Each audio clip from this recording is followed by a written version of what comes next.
우리에게 정말 필요한 응답은요, 말씀을 우리에게 각인시키는 것입니다. 사람은 각인된 대로 삶을 살아갑니다.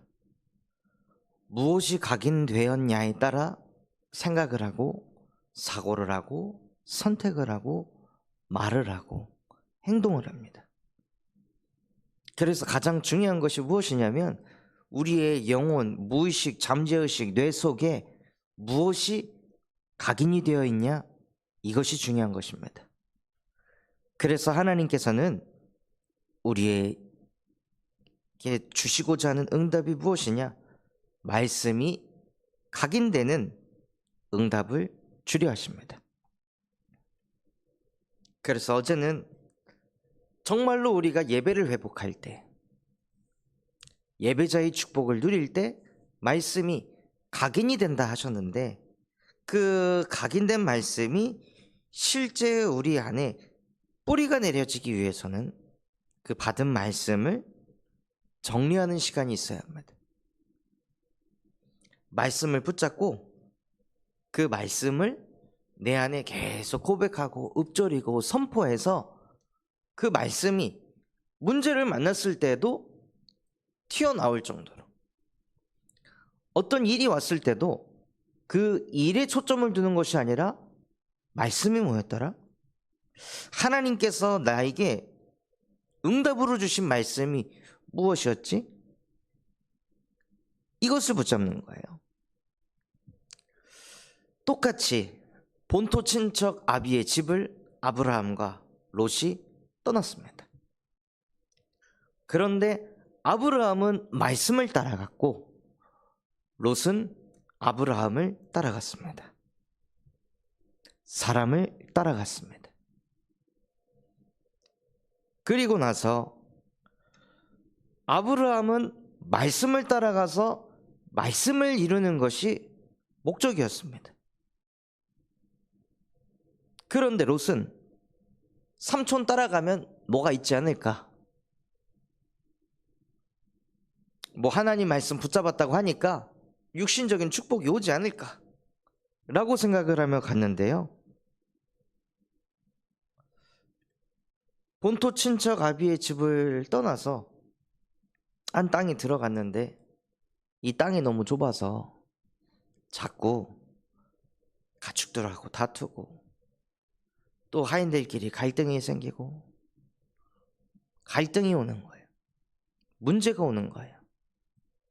그때 말씀이 각인됐냐 안 됐냐가 나타나는 것입니다. 아브라함은 본토 친척 아비의 집을 떠나서 내가 내게 지시할 땅으로 가라. 내가 너를 축복하겠고 너를 축복하는 자 내가 축복할 것이며 너를 저주하는 자 내가 저주하리니 땅에 있는 모든 족속이 너로 말미암아 복을 받게 될 것이다. 이 말씀을 아브라함은 따라갔습니다. 그 말씀을 따라가니까 자기의 존재 자체가 복의 근원이잖아요. 갈등이 일어나도 복의 근원이잖아요. 문제가 생겨도 복의 근원이잖아요.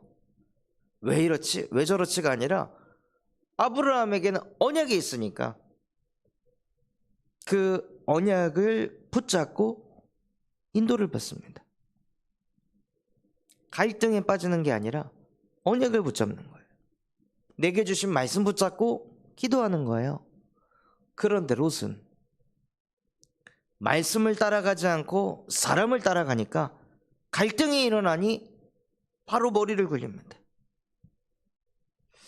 삼촌, 계속 이렇게 갈등이 일어나니 같이 있을 수가 없겠습니다. 그래서 땅을 나눠야 할 것 같습니다. 그때 아브라함이 그럼 네가 왼쪽에 있는 땅을 선택하면 나는 오른쪽을 선택할 것이고 네가 오른쪽에 있는 땅을 선택하면 나는 왼쪽에 있는 땅을 선택하겠다. 네가 원하는 대로 해라 하고 아브라함이 롯에게 먼저 선택권을 주었습니다. 왜 그랬을까요? 아브라함에게는 말씀이 각인되어 있었기 때문입니다. 말씀이 각인되어 있으니까 이래도 저래도 하나님의 말씀은 성취된다. 이 상황이기 때문에 말씀이 성취가 안 되고 저 상황이기 때문에 말씀이 성취가 되는 것이 아니라 하나님의 말씀은 반드시 성취된다. 그게 아브라함 속에 각인이 되어 있는 거예요. 그 각인된 것을 가지고 계속 붙잡은 말씀 가지고 제단을 쌓고 기도를 하니 아브라함이요, 그런 갈등 속에서 시달리질 않는 거예요. 그래, 네가 원하는 대로 해. 너 하고 싶은 대로 네가 먼저 해. 난 나머지 거 할게. 그래도 괜찮아. 하나님은 나와 함께 하시니까. 반면에 롯은 그 얘기를 듣고 좋다고 하며 가장 발전된 도시 소돔과 고모라를 내가 살 곳으로, 내가 갈 곳으로 정하고 인도받습니다. 그 후에 어떻게 됐습니까? 롯은 여전히 소돔과 고모라에 가서도 사람을 따라갔습니다. 사람을 따라가서 어떻게 하면 저 현장에서 성공할 수 있을까? 보니 법관이 가장 높은 자리에 앉아 있으니 롯은 법관이 되려 했습니다. 언약이 없으니까요, 말씀이 각인이 되지 않으니까 늘 현실과 상황 따라 뭐가 자꾸 바뀌는 거예요. 현실에 맞춰서, 상황에 맞춰서 계속 내 생각이 바뀌고 기준이 바뀌고 내가 누구인지, 왜 사는지, 왜 왔는지, 왜 돈 버는지 이유도 알지 못하는 상태가 되어져 버립니다. 그래서 얼마나 성공하고 싶었으면 자기 집에 들어온 그 사람들에게 내 자녀 처녀인데 당신들 마음대로 하라고,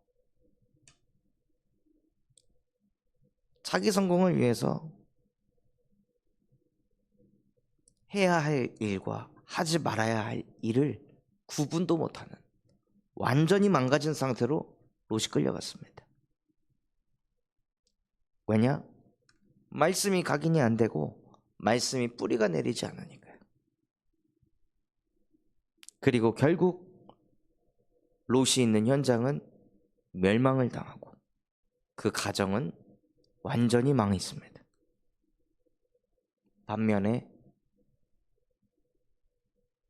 외적으로 봤을 때는 어리석게도 다 양보하고 배려했던 아브라함은 어떻게 되었습니까? 믿음의 조상이 되었습니다. 지금까지도 아브라함은 영원한 응답 속에서 지금도 우리에게 하나님을 바라보도록, 하나님을 믿는 마음을 갖도록 증인으로서 역사하고 있습니다. 그 차이가 무엇일까요? 아브라함은 예배자로 응답받았고 롯은 종교인으로 응답을 받았습니다.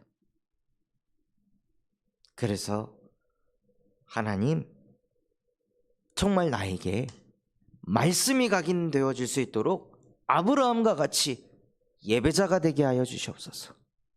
그래서 내 마음속에, 심령 속에 각인시켜 주신 말씀이 떠나가지 않도록 말씀을 편집하게 하시고 그 말씀을 다시 또 정리하여 그 말씀 가지고 기도문을 작성하고 그 기도문을 늘 기도하는, 그래서 현실과 상황 따라 나에게 주신 말씀을 잡았다 놓쳤다 하는 것이 아니라 현실과 상황과 상관없이 나에게 주신 말씀 붙잡고 계속 기도 집중 속으로 들어갔을 때 하나님께서 그 말씀을 반드시 성취해 가는 것을 보는 증인이 되게 하여 주시옵소서. 그 축복을 누리지 못하게 하는 내 안에 있는 모든 흑암의 권세가 우리 주 예수 그리스도 이름 앞에 완전히 박살나게 하여 주시옵시고, 내 영혼 속에 그리스도께서 빛으로 역사하셔서 내 안에 하나님의 나라가 임하게 하옵소서. 기도하시면서 정말로 말씀을 각인시키고 말씀을 뿌리를 내리는 그 응답의 증인이 되시기 바랍니다. 저도 처음 신앙생활을 하고 복음을 알고 그게 너무 좋고, 근데 교회만 나가면 사라져요. 눈물 흘리면서 말씀 받았는데 생각이 안 나요. 그래서 시작한 게 매일 기도 수첩에 내가 받은 은혜, 또 내가 도전할 거, 내가 갱신할 것을 적었습니다. 또 한 주간 도전할 미션을 기록했습니다. 그걸 기록하고 출근해서 아침에 먼저 읽고, 대학생활 할 때도 학과 사무실에 먼저 가서 기도 수첩에 받은 강단 말씀 다시 옮겨 적고, 그것 가지고 기도문 만들어서 기도하고, 그거 하고 있으니까요, 하나님께서 그 기도 제목들을 하나씩 하나씩 응답하시더라고요. 그래서 가면 갈수록 어떤 상태가 되냐, 예배가 달라지는 거예요.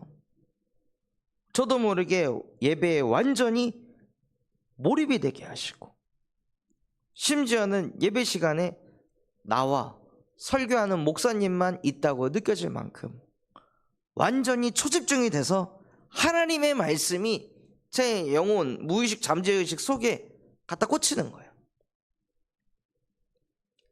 그 상태가 되니까 예배하는 즉시 이렇게 되겠구나, 하나님께서 이렇게 응답하시겠구나, 하나님께서 나를 이렇게 사용하시겠구나 하고 그 말씀들이 갖다 꽂히더라고요.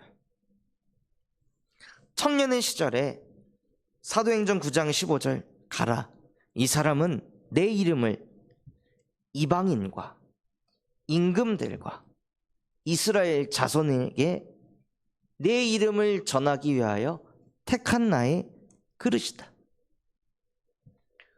그 말씀을 제 마음속에 새겨주셨는데요, 정말로 그 말씀 붙잡고 있으니까 하나님께서 그 말씀을 이루어 가시더라고요.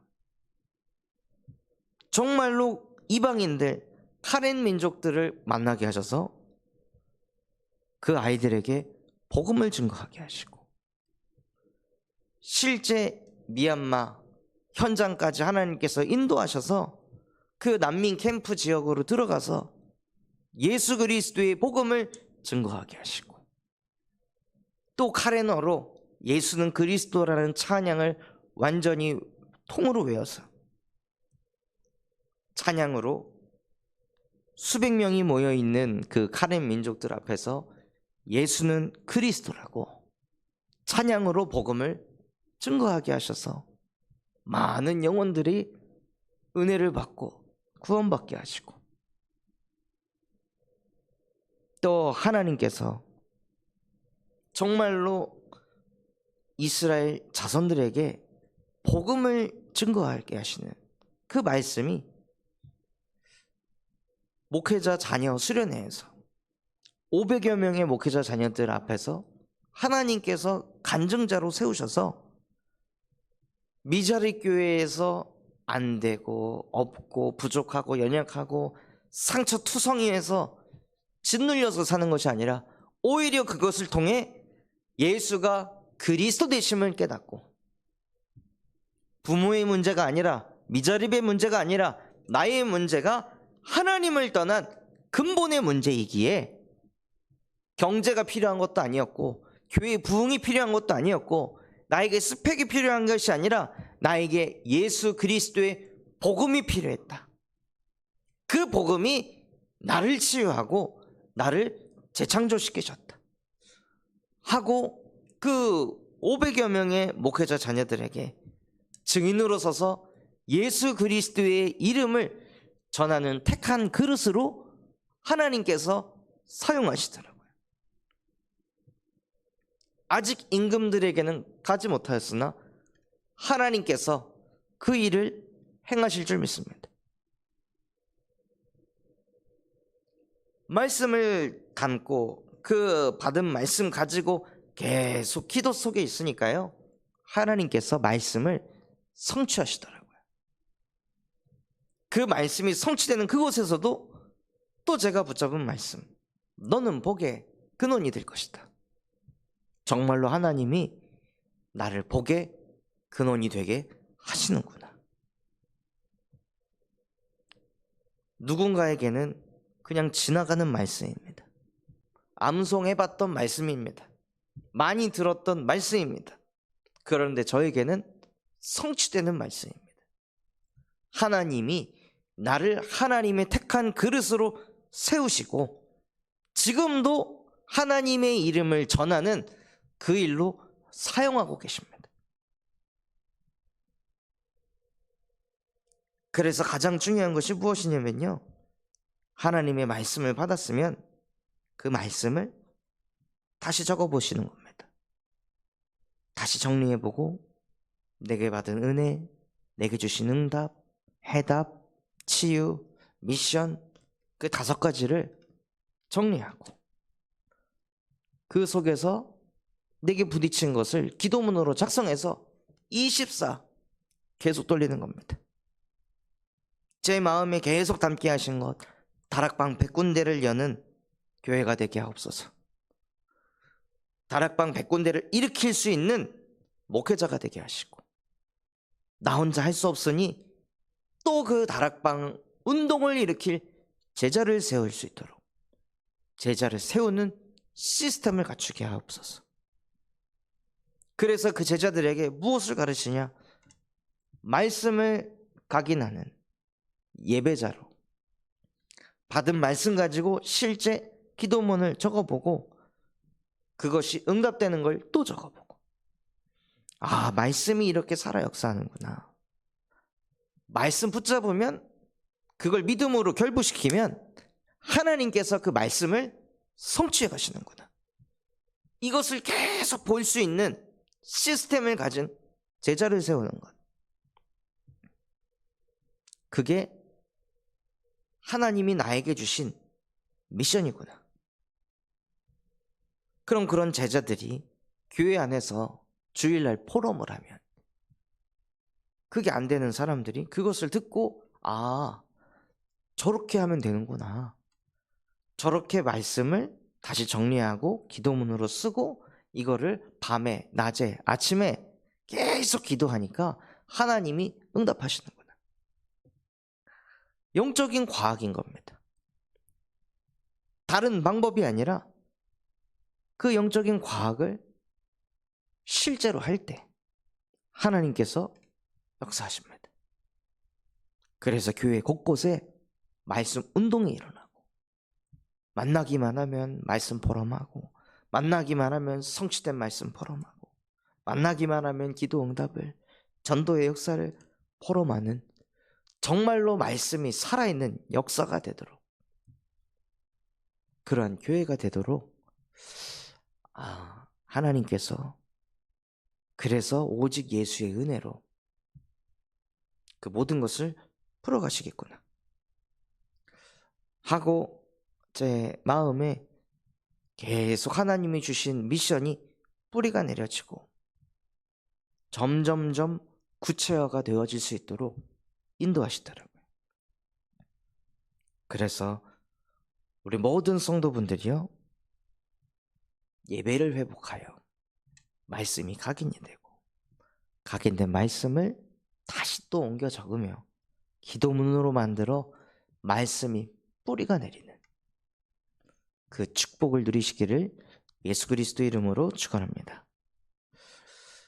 붙잡은 말씀 가지고 합심해서 기도하겠습니다. 하나님, 정말로 아브라함이 말씀을 따라간 것과 같이 우리 또한도 말씀을 따라가는 예배자가 되게 하여 주시옵소서.